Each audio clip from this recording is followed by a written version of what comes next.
صحابي ועם אנשים התעלמו מזה.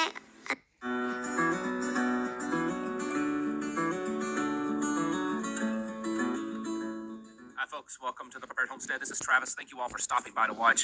Wanted to talk a little bit more about something that I kind of glazed over this week in talking about news, but it's extremely important. We get focused so much on other things that are important, Russia, China, supply chains, food availability, all these things are important. They're legitimate. But this is something that I think sometimes gets missed. It's not exciting, and a lot of people think it's just so far off that we just don't need to think about it right now, and that is this digital currency stuff. Because I think it's a lot closer than you might think. Just a couple of days ago, it was announced the pilot program for the digital dollar. The Federal Reserve is working with, I believe it's 10 banks. Who knows, it may be more, but I believe it was 10 banks that signed on to this pilot program. That for the next 12 weeks, they will test out the new CBDC. That's a pretty big deal. It's gotten to that point right now. It was just a few weeks ago that the Fed announced their Fed Now program, which was kind of the infrastructure for the digital dollar. There's a real big push globally for this to happen. Virtually all of the nations, especially the globalist nations that have signed on to the Great Reset Plan and the Agenda 2030, which is just about all of them, they have all agreed that this is the way to go, that this is the way that the future is in the market and economies, is this digital dollar. And it's a pretty scary thing, and I don't think that a lot of people have stopped and long enough and wrapped their head around it. I know some of you have. Some of you know very much what it is and what it's capable of. But unfortunately, too many people, well, they focus on the here and the now. They focus on what's happening right now. And the things that are happening right now is economic problems, weather, the very possibility of a world war, within the days and weeks ahead. And so this idea that, well, 6 months from now, we may have a digital dollar, if it all works out to their plan, that just seems like too far off and too much to worry about. I'm telling you, in my opinion, this is one of the biggest, if not the biggest thing. Many of you, and you're not, I don't think you're wrong. I'm just saying that not everybody feels this way, but most of you probably would agree that this is part of the beast system. I mean, it's interesting that in the Bible and Revelation it talks about this mark, and some people say it's a physical mark on your body. Some people say that was an analogy. It doesn't really matter. It talks about how you can't buy and sell and be involved in commerce without this. And this digital currency is lining up to be that thing, or be part of that system, not that thing, but part of that system. We're moving towards that mark, and hence no pun intended, that to be at a place where you don't have the freedom to do as you want when it comes to with your money, that you'll be controlled. A lot of people don't fully understand that this digital dollar, it's not a decentralized cryptocurrency. Okay, it's not like all these cryptocurrencies that's having problems right now. This is something that the Federal Reserve, the U.S. government, they will strictly control, and those are two separate entities. They will strictly control. They will control its value. They will control the value of your money specifically. So your money may be worth more or less than my money. They will tell you what you can spend it on. It's almost like having an allowance and being dictated of what you can do with it, where you can do with it. This is a big deal. They can turn it off at a moment's notice. Yesterday, this G20 summit is going on. We've talked about that. Yesterday, all the nations at the G20 summit, they signed on to a declaration that they would pursue digital identification for the thing, not just the thing that's happened over the last, but all future things for international travel. So if you travel internationally, it's going to happen. They all made a pledge that they would enact that type of legislation, that there would be some type of digital identification, and that would be connected to a passport with getting all those things up to date so that you can travel around. This is all part of the system, okay? It's all connected. Digital identification that they control, putting things in your body that you have no control over, using currency, using money, using something to transact that you have no control over. There's a very distinct pattern here, folks. Also, this week at the G20 summit, and I mentioned this yesterday, Klaus Schwab spoke. He's kind of not been front page news for a while, again, Russia and all that kind of stuff, China, Taiwan. But he made this powerful speech that the world needs to be restructured, that's what they're doing. They're restructuring the world, and that it's not going to be smooth and easy. There's going to be problems along the way. There's going to be collapses, and he didn't say those words specifically, but he definitely alluded to that it's going to be a bumpy road. You can't take the whole world and all of its nations and the structure and completely change that, completely spin it around on its head and not expect that there won't be problems. And so they know that, they accept that. And when you're talking on this level of stuff, we're talking lives lost, lives ruined. They don't care because it's part of their plan. It's part of their global takeover plan to rule the world, all one together, one religion. We've been hearing a lot about that lately and seeing results of that. One currency, one everything. This big unified kumbaya global government is what they're pushing for. This isn't new. This has been going on for decades, but they're finally getting to a point that they can start putting it into action. The technology is there. The condition, the mental condition of the people are just ripe. 50 years ago, if they were pushing this, so there'd been enough people that had enough intelligence and fortitude and strength and everything to say, no, we're not doing that. But now people are so, you know, they're just not there in the head. I was talking to a friend yesterday about, he had a dealing with someone out in public. Him and his wife were at a store, and this woman was just crazy. He said she just went insane. We're seeing that a lot. We're seeing that a lot all over online. We're seeing it in stores. We're seeing it everywhere. And I think that's obviously for a purpose. I think it's been done for a purpose. It isn't just a coincidence that there's so much, emotional and mental insanity going on in the world. It's all part of their plan. And so is this digital currency.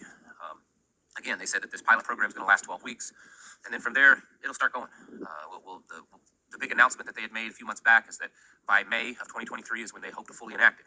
Now, will that be that you use that, or will it be used on a banking corporate level? It's still unclear at this point. But the fact is it's moving forward. And folks, this is a bad deal.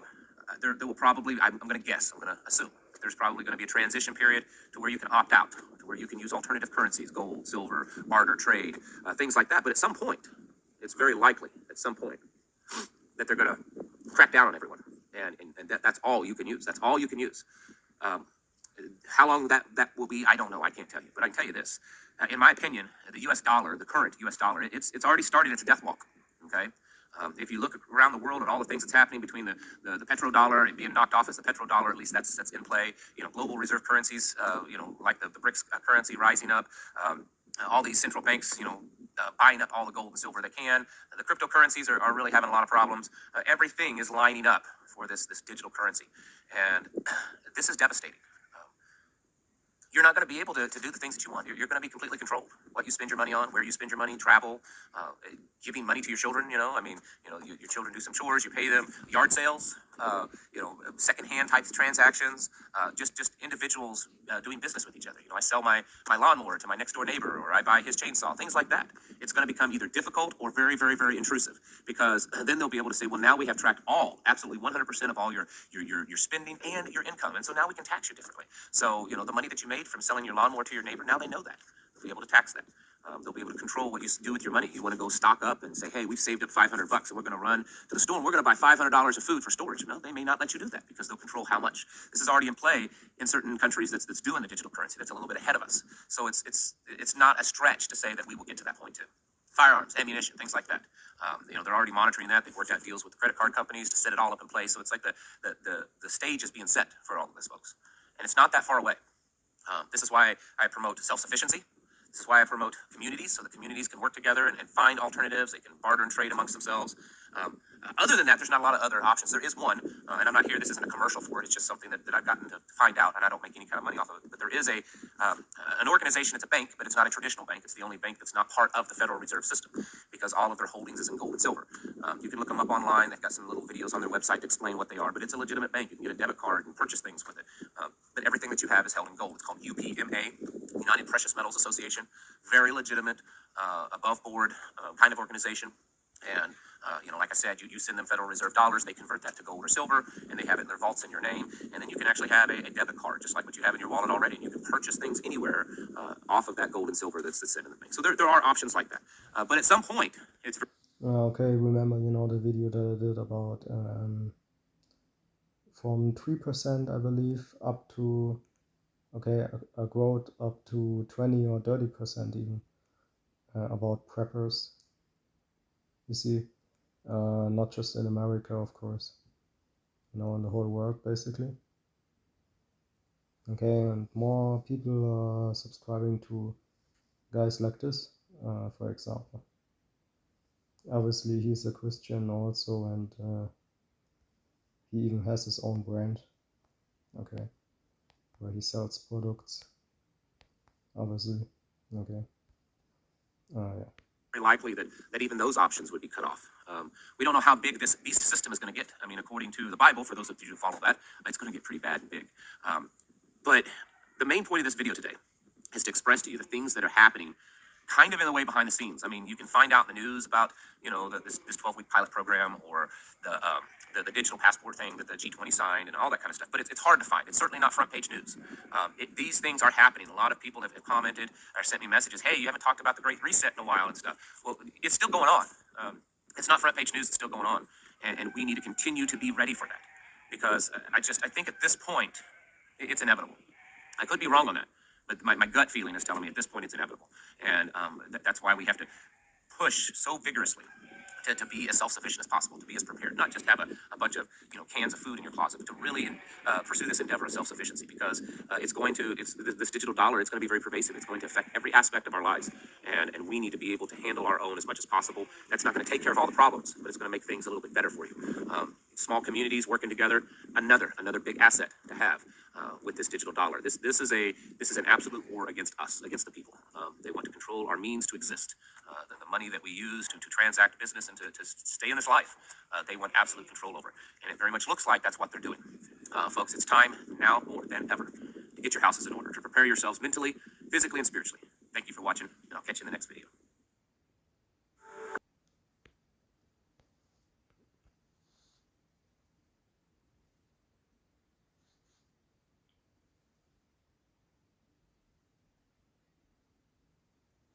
Psalms 48:14. For this God is our God forever and ever. He will be our guide even unto death.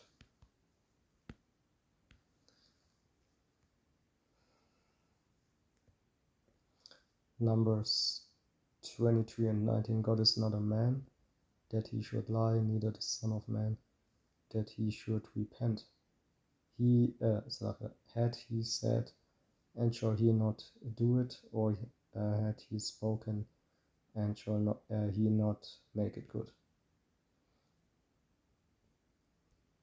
Deuteronomy 7:9. Okay, know therefore that the Lord thy God, he is God, the faithful God, which keepeth covenant and mercy with them that love him and keep his commandments to 1,000 generations. And this is 2 Ezra 16:75.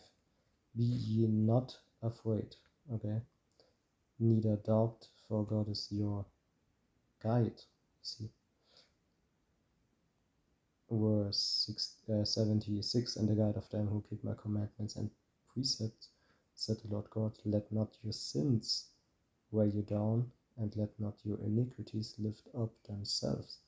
Woe be unto them that are bound with their sins and covered with their iniquities, like as a field is covered over with bushes, and with path thereof covered with thorns, that no man might travel through. It is left unthrust, and is cast into the fire to be consumed therewith.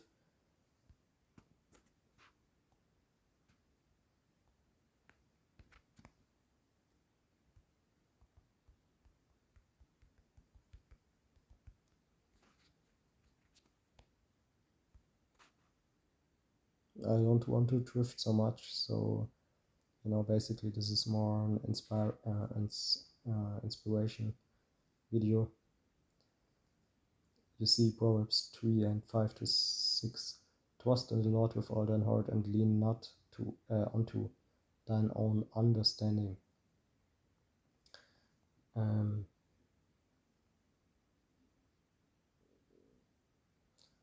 Psalms 118:23-24. This is the Lord's doing; it is marvelous in our eyes.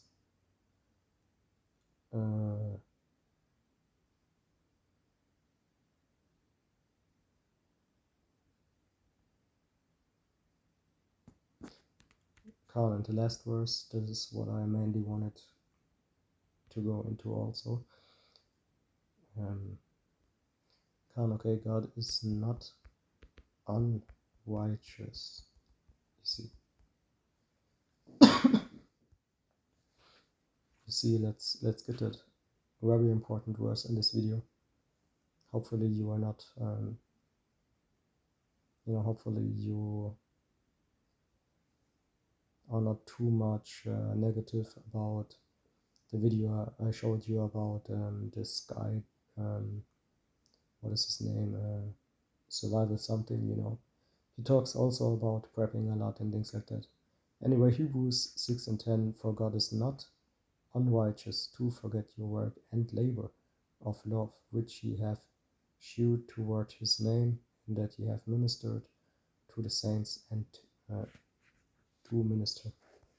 You see, verse 11 and we desire that every one of you do shew the same diligence to the full assurance of hope unto the end, that ye be not slothful, but followers of them who through faith and patience inherit the promises.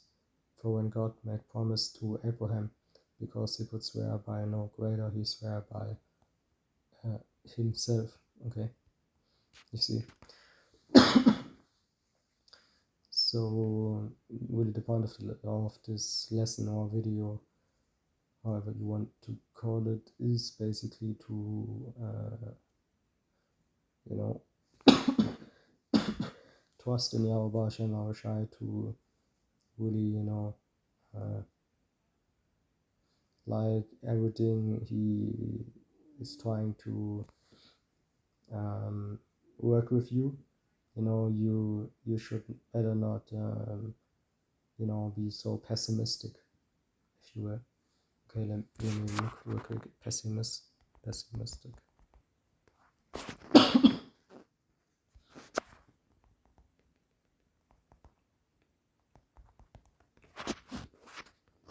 Yeah, pessimistic, you see. You shouldn't be that anyway, but we're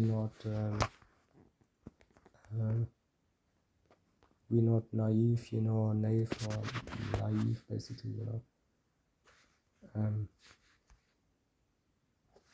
so of course we know who to trust and who not, and who you naive, who you that humans are basically humans anyway. Okay, makes no sense to put your trust more in humans than into some perfect being controlling and being the creator of these same humans. naive, ingenuous. Okay, but with that all praises to you, Hashem, Hashem, Hashem, Hashem.